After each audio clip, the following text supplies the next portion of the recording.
আসসালামু আলাইকুম, welcome to technique easy education. আশা করি সবাই তোমরা ইজি বায়োলজি বইটি কিনে ফেলেছো। যারা এখনও কিনেনি দ্রুত কিনে ফেলো। আজকে আমি নিয়ে এসেছি যশোর বোর্ড 2025 সালের বায়োলজি 12 অধ্যায়ের একটি কোশ্চেনের সলিউশন নিয়ে। তো এখানে কি বলা হয়েছে যে সুমন জন্মের 1 বছর থেকেই রক্ত শূন্যতায় ভুগছে। ডাক্তারের পরামর্শে প্রতি 2 মাস অন্তর অন্তর একবার রক্ত নিতে হয়, তবে ডাক্তার তাকে আয়রনযুক্ত খাবার খেতে নিষেধ করেছেন। ওকে, এটা হচ্ছে আমাদের উদ্দীপক। আচ্ছা, জ্ঞানমূলক প্রশ্নে কি বলা হচ্ছে যে বর্ণান্ধতা মানে কি? আচ্ছা, বর্ণান্ধতা মানে কি? বর্ণান্ধতা হচ্ছে একটা জেনেটিক ডিসঅর্ডার যার কারণে কোনো ব্যক্তি সঠিকভাবে রং চিনতে পারে না। যে বর্ণান্ধতা হচ্ছে জিনগত মিউটেশনের প্রভাবে এমন এক অবস্থা যার ফলে কেউ সঠিকভাবে রং শনাক্ত করতে পারে না। বর্ণান্ধতা মানে কি? যে বর্ণান্ধতা হচ্ছে এমন একটা জিনগত মিউটেশনের প্রভাবে এমন একটা অবস্থা। আচ্ছা, মিউটেশন মানে কি? মিউটেশন হচ্ছে যে তোমার রং চেনার জন্য যে আলাদা ডিএনএ যে কোড বা জিনটা হচ্ছে দরকার হয়, ওইটার মধ্যে যদি কোনো সমস্যা দেখা দেয় তখন হচ্ছে সঠিকভাবে রং চেনা পসিবল হয় না। হ্যাঁ, এটা হচ্ছে কি বর্ণান্ধতা। তারপর হচ্ছে এখানে বলছে কি ডিএনএ টেস্ট করা হয় কেন? তো ডিএনএ টেস্টের জন্য মেইনলি হচ্ছে তোমার অপরাধী শনাক্তকরণে, তারপর হচ্ছে সন্তানের পিতামাতা নির্ধারণে, বিকৃত দেহ নির্ধারণ শনাক্তকরণ ও বংশগত রোগের চিকিৎসায় হচ্ছে তোমার হচ্ছে ডিএনএ টেস্ট করা হয়। যেমন হচ্ছে উত্তরা মাইলস্টোন কলেজে যে একটা বিমান দুর্ঘটনা হলো, এখানে কিন্তু আমাদের অনেক স্টুডেন্ট হচ্ছে দুনিয়া থেকে চলে গেছে। এখন এই যে ওদের যে একটা শরীরকে যে আইডেন্টিফাই করতে পারছিল না, তখন ফরেন্সিক বিভাগ কি করলো যে তোমার যে মেইন যে অবজেক্টটা ওর কাছ থেকে ডিএনএ নিছে, দেন মা বাবার থেকে ডিএনএ নিছে, নেওয়ার পর যার সাথে মিলে গেছে তখন বলে দিছে এটাই আপনার সন্তান। কারণ ওকে তো শনাক্ত করা যাচ্ছে না, তাদের শরীরটা তো বিকৃত হয়ে গেছিল। তার মানে ডিএনএ টেস্ট হচ্ছে এখন অনেক অনেক গুরুত্বপূর্ণ ভূমিকা রাখে। এছাড়া সিআইডি যারা আছে, যারা হচ্ছে অপরাধীকে শনাক্ত করতে চায়, হাতের ছাপ সব কিছু থেকেই কিন্তু আমাদের ডিএনএ বা হচ্ছে আমাদের ডিএনএ তোমার হচ্ছে শনাক্ত করা যায়। তো এটা কিন্তু অনেক গুরুত্বপূর্ণ ভূমিকা পালন করে এখন। আচ্ছা, এখানে কি বলছে যে ডিএনএ টেস্ট করা হয় অপরাধী শনাক্তকরণে, সন্তানের পিতামাতা নির্ধারণে, বিকৃত মৃতদেহ শনাক্তকরণ ও বংশগত রোগের চিকিৎসায়। ডিএনএ টেস্টের বিজ্ঞান ভিত্তিক ব্যবহারিক পদ্ধতিকে বলা হয় ডিএনএ ফিঙ্গারপ্রিন্টিং। দেখবা যে হচ্ছে কোনো কিছুতে এখন প্রায় ফিঙ্গারপ্রিন্ট করা হয়। হ্যাঁ, যে এটা করলে বুঝা যায় যে এটা আসলেই তুমি, এটা আরো বেশি সঠিকভাবে শনাক্তকরণের জন্য। এছাড়া এ ধরনের প্রক্রিয়াকে কি বলা হয়? এ ধরনের প্রক্রিয়াকে তোমার বলা হয় হচ্ছে কি, এই যে দেখো ডিএনএ টাইপিং, ডিএনএ টেস্টিং, তারপর ইত্যাদি নামও প্রচলিত করা হয়। তাহলে ডিএনএ টেস্টের অনেক নাম আছে, DNA fingerprinting, DNA typing, DNA testing. DNA test সুসম্পন্ন করার জন্য, তো ডিএনএ টেস্টটাকে সুসম্পন্ন করার জন্য আমরা কি করতে পারি, কি করা হয়? সুসম্পন্ন করার জন্য প্রথমে প্রয়োজনীয় জৈবিক নমুনা সংগ্রহ করা হয়। আচ্ছা, জৈবিক নমুনা কি কি? যেমন হাড়, দাঁত, তারপর চুল, রক্ত, লালা, তারপর হচ্ছে বীর্য বা টিস্যু ইত্যাদি হচ্ছে মূল্যবান জৈবিক নমুনা হতে পারে। এছাড়া অপরাধস্থল কিংবা অপরাধের শিকার এমন ব্যক্তির কাছ থেকে সংগ্রহ করা জৈবিক নমুনা ডিএনএ নকশাকে সন্দেহভাজনের কাছ থেকে নেওয়া তোমার হচ্ছে জৈবিক নমুনার নকশার সাথে হচ্ছে তুলনা করা হয়। তুলনা করার সাথে পরে যদি মিলে যায় তখন হচ্ছে আরো অনেক কিছু করা যাবে, ডিএনএ প্রুফিং করা হয়। হ্যাঁ, তো এখানে তোমার জাস্ট এতটুকু দিলেই হবে যে এখানে অপরাধস্থল মানে যে অপরাধের শিকার আর যাকে আমরা হচ্ছে ভাবতেছি যে ওই অপরাধটা করতে পারে, হ্যাঁ সন্দেহ করতেছে, এই দুইজনের ডিএনএ কানেকশন করা হবে, দুইজনের হচ্ছে তোমার নকশাকে মিলানো হবে, যার সাথে মিলে যাবে সেই হবে কি আসল অপরাধী। এভাবে হচ্ছে তোমার ডিএনএ টেস্টটা করা হয়। তাই ডিএনএ টেস্টের প্রয়োজনীয়তা হচ্ছে কি অপরিসীম।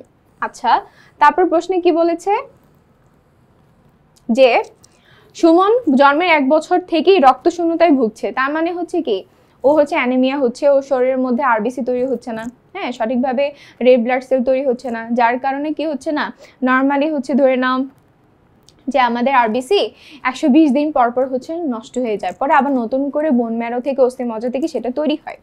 কিন্তু ও যেহেতু রক্ত শূন্যতায় ভোগার কারণ হচ্ছে কি ওর হচ্ছে যে ওর আরবিসি এগুলা নষ্ট হয়ে যায়। হ্যাঁ, 10 থেকে 12 দিন পর নষ্ট হয়ে যায়। যেটা আমাদের নষ্ট হয় 120 দিন পর, সেটা নষ্ট হয় কত? 10 থেকে 12 দিন পর। তাহলে 10 থেকে 12 দিন আর 120 দিন অনেক তফাৎ, তাই না? তো তখন এই যে 120 দিনের মধ্যে আবার আমাদের যে অস্থি মজ্জা আছে, যে বোন ম্যারো আছে, ও আবার আরবিসি তৈরি করার জন্য তোমার হচ্ছে অ্যালাউ করে আমাদের শরীরকে। এখন 10 থেকে 12 দিন পর পর যদি বারবার করে হচ্ছে আরবিসি তোমার শরীরের মধ্যে নষ্ট হয়ে যায়, তখন কি হবে? আমাদের শরীর তো অত পরিমাণ আরবিসি তৈরি করতে পারবে না, তখনই কি করতে হয়? বাইরে থেকে ব্লাড দিতে হয়। কথাটা বুঝছো? তাহলে এখানে কি বলছে যে সুমনের রোগটির ক্ষতিকর প্রভাব কি?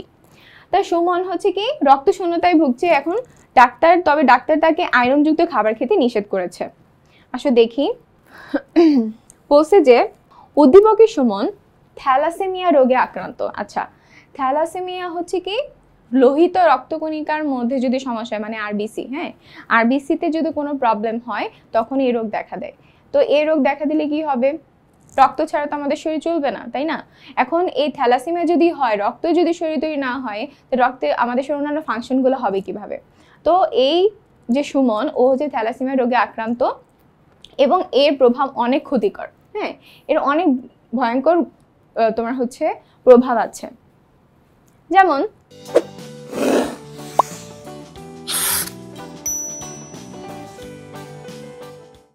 এখানে কি বলছে যে উক্ত রোগের প্রভাব অত্যন্ত ক্ষতিকর। থ্যালাসেমিয়া রোগ হয় মূলত লোহিত রক্তকণিকার দুটি প্রোটিনের জিনের ত্রুটির কারণে। তার মানে হচ্ছে আরবিসি যে আমাদের শরীরের মধ্যে আছে, ওইটার তৈরির জন্য দুই ধরনের প্রোটিন হচ্ছে মেইনলি কাজ করে। একটা হচ্ছে আলফা গ্লোবিউলিন আর বিটা গ্লোবিউলিন। এখন আলফা আর বিটা গ্লোবিউলিনের মধ্যে যদি প্রবলেম থাকে, তাহলে তো আরবিসি তৈরি হবে না, লোহিত রক্তকণিকা তৈরি হবে না, ফলে এই ত্রুটিপূর্ণ লোহিত রক্তকোষ উৎপাদিত হয়। তখন দুই ধরনের থ্যালাসেমিয়া দেখা যায়। একটা হচ্ছে কি, একটা কি আলফা থ্যালাসেমিয়া, আর একটা হচ্ছে বিটা থ্যালাসেমিয়া। একটা আলফা থ্যালাসেমিয়া, আলফা গ্লোবিউলিনের মধ্যে যদি সমস্যা হয় তাহলে আলফা থ্যালাসেমিয়া, আর বিটা গ্লোবিউলিনের মধ্যে যদি সমস্যা হয় তাহলে বিটা থ্যালাসেমিয়া।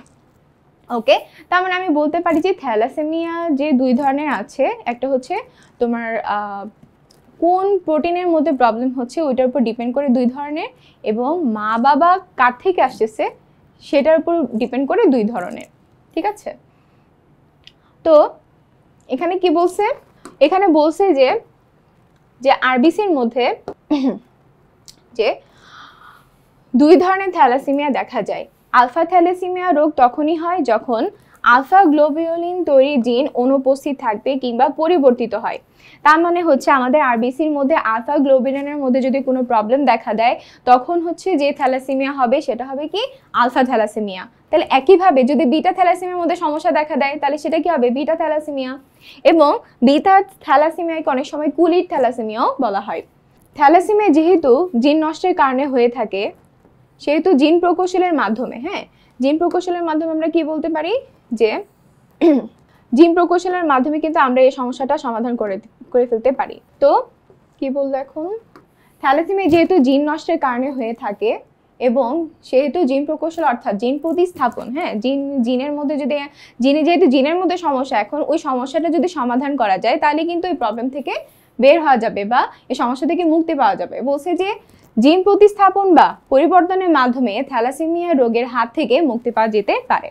ওকে, তো উপরিক্ত আলোচনা হতে প্রতীয়মান হয় যে থ্যালাসেমিয়া রোগীর চিকিৎসায় নির্দিষ্ট ঔষধ গ্রহণ ও নির্দিষ্ট সময় পর পর রক্ত পরিবর্তনের চেয়ে জিন প্রতিস্থাপন বা পরিবর্তন অধিক কার্যকর। আচ্ছা, এখন বায়োলজির ক্ষেত্রে যে জিনিসটা হয় যে খাতা বই লিখলে কিন্তু মার্ক পাওয়া যায় না। তুমি যদি সঠিক কথা লিখো, এক পেজের মধ্যে যদি শেষ হয়ে যায় তাহলে তুমি ফুল মার্কস পাবা। অযথা কথা লিখে আড়াই পেজ যাওয়ার কোনো দরকার নেই বা 2-3 পেজ লেখার দরকার নাই। আমার প্রশ্নে যেটা চাইছে সেটাই যদি আমি পাই, মনে করো যে আমার প্রশ্নে যে কোশ্চেনটা দিছে সেটার অ্যান্সার হচ্ছে আমার 2 লাইনের, তো আমি যদি 2 লাইন লিখি 2 লাইনে আমাকে মার্ক দিয়ে দিবে। কথাটা বুঝছো? কারণ টিচাররা বুঝেই প্রশ্ন করে, তখন বুঝে যে ও আসলে পড়ছে কিনা। তুমি যদি 2 লাইনের প্রশ্ন যদি তুমি 2-3 পেজ লিখো, তখন বুঝবে যে তুমি ওটা সম্পর্কে জানো না। তো বায়োলজির ক্ষেত্রে মেইনলি চিত্রটা তোমাকে খুব ভালো করে শিখতে হবে, আর যেটা চেয়েছে সেটাই দিতে হবে। ঠিক আছে? তো এখানে জাস্ট তোমাকে বলছে যে ও কি রোগ হয়েছে, ও বলবো যে আচ্ছা থ্যালাসেমিয়া হয়েছে এবং এখান থেকে এটার অনেক ক্ষতিকর প্রভাব রয়েছে, এবং এটা থেকে কি করতে হবে যে থ্যালাসেমিয়া রোগীর চিকিৎসায় নির্দিষ্ট ওষুধ গ্রহণ এবং নির্দিষ্ট সময় পরপর রক্ত পরিবর্তনের চেয়ে জিন প্রতিস্থাপন বা পরিবর্তন অধিক কার্যকর। এখন কি বলছে, এই যে সুমনের এই রোগ হওয়ার জন্য তার মা বাবা দায়ী, উক্তিটি বিশ্লেষণ করো। এখন সুমনের যে রোগটা হয়েছে সেটা হচ্ছে কি থ্যালাসেমিয়া। আর এটা যেহেতু বংশগতীয় রোগ, এটা যেহেতু বংশগতীয় রোগ, তাহলে অবশ্যই কি মা বাবা থেকে আসবে। তার মানে সুমনের এই রোগটা হওয়ার জন্য মা বাবা দায়ী। এই উক্তিটি হচ্ছে কি যথার্থ, এই উক্তিটি হচ্ছে যথার্থ। ওকে, আসো আমরা এটা দেখি কিভাবে। আচ্ছা, থ্যালাসেমিয়া যেটা বাংলাদেশের প্রেক্ষাপটে খুবই গুরুত্বপূর্ণ। এই রোগে আক্রান্ত ব্যক্তির লোহিত রক্তকণিকাগুলো নষ্ট হয়ে যায়। হ্যাঁ, থ্যালাসেমিয়া মেইন সমস্যা হচ্ছে কি লোহিত রক্তকণিকার মধ্যে সমস্যা। এই রোগ বংশ পরম্পরায় হয়ে থাকে। এই রোগে আক্রান্ত ব্যক্তি তার পূর্ববর্তী বংশধর থেকে, অর্থাৎ মা বাবা থেকে থ্যালাসেমিয়ার জিন পেয়ে থাকে। মা বাবা থেকে থ্যালাসেমিয়ার জিন পেয়ে থাকে। যেহেতু এটা বংশগতি রোগ এবং বংশধর থেকে বংশধরে এটা কি হবে, প্রতীয়মান হবে। আবার আক্রান্ত ব্যক্তি তার পরবর্তী সন্তান সন্ততিতেও থ্যালাসেমিয়া জিন বহন করে থাকে। যেহেতু যিনি হলো বংশগতির ধারক ও বাহক, তাই সুমনের মা বাবা দুজনই বা একজন তাদের পূর্ববর্তী বংশধর থেকে। তার মানে হচ্ছে থ্যালাসেমিয়া যে মা বাবা দুজন থেকে আসবে এমন না, কারণ মা আর বাবার মধ্যে যে কোনো একজন তো সুস্থ থাকতেই পারে, অথবা দুজন যে কোনো অসুস্থ থাকতে পারে। হয় দুজনই সুস্থ হলে তো কোনো সমস্যা নেই। দুজন সুস্থ থাকার পরেও যদি হয় তখন ধরে নিতে হবে যে তার দাদা দাদি অথবা নানা নানি কারোর ছিল। হ্যাঁ, এখন কি বলছে যে তাই সুমনের মা বাবা দুজনই বা একজনে তাদের পূর্ববর্তী বংশধর থেকে থ্যালাসেমিয়া জিন পায়, যা পরবর্তী সময়ে তাদের সন্তান সুমনের শরীরে থ্যালাসেমিয়ার জিন প্রবেশের কারণ হয়ে দাঁড়ায়।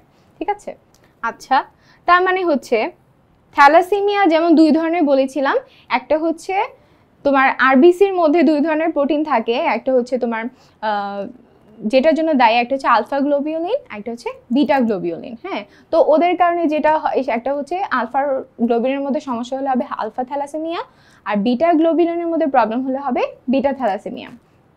এখন সন্তান যদি মা অথবা বাবা যে কোনো একজনের কাছ থেকে পায় সেটা হবে কি মাইনর, আর যদি দুজনের কাছ থেকে পায় সেটা হবে মেজর। মেজরটা শরীরের জন্য অনেক বেশি ক্ষতিকর, অনেক ক্ষতিকর। তো লোহিত রক্তকোষ দুই ধরনের প্রোটিন দিয়ে তৈরি। আমরা অলরেডি জেনেছি যে লোহিত রক্তকোষ বা আরবিসি হচ্ছে কি দুই ধরনের প্রোটিন দ্বারা তৈরি।